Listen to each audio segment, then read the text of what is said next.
परिस्थितियों का गुलाम। पुराने समय की बात है।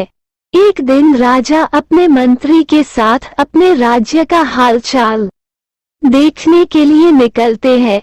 वो देखते हैं कि एक किसान पथरीली और ऊबड़ खाबड़ वाली जमीन पर गहरी नींद से सो रहा था।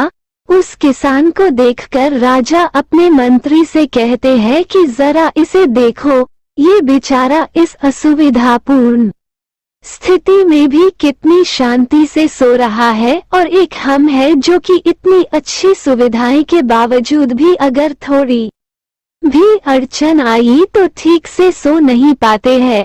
मंत्री ने कहा, महाराज, ये किसान अब इस परिस्थितियों में ढल गया है, इसलिए वो अच्छे से सो रहा है। अब उसने अपनी इसी जीवन को स्वीकार कर लिया है।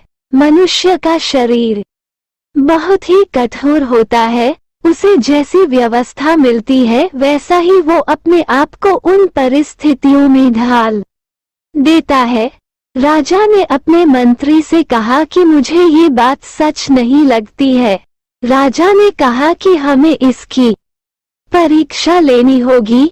उस किसान की परीक्षा लेने के लिए वो उसे अपने साथ राजमहल में ले जाते हैं।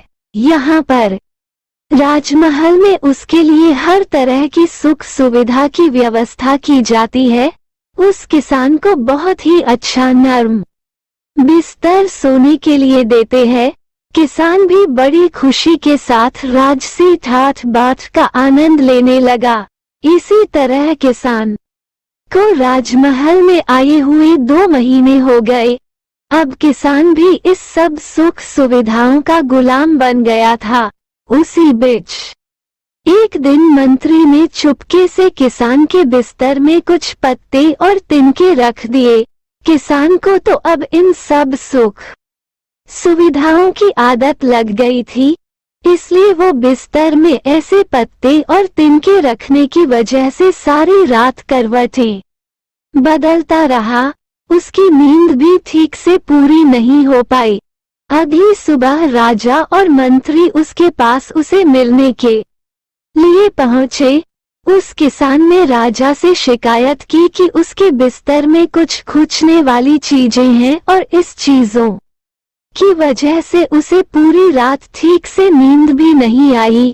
किसान की बात सुनकर मंत्री ने तुरंत राजा से कहा कि देखा महाराज, ये वही किसान है जो कि पथरीली भूमि पर भी गहरी नींद में आराम से सो रहा था, किंतु ये अब 2 महीने में तो राजमहल के विलासितापूर्ण जीवन का आदी हो गया है।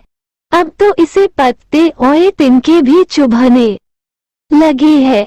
देखा महाराज, मेरी कही हुई बात सच निकली ना कि मनुष्य परिस्थितियों के अनुसार ढल जाता है और वो परिस्थितियों का गुलाम बन जाता है।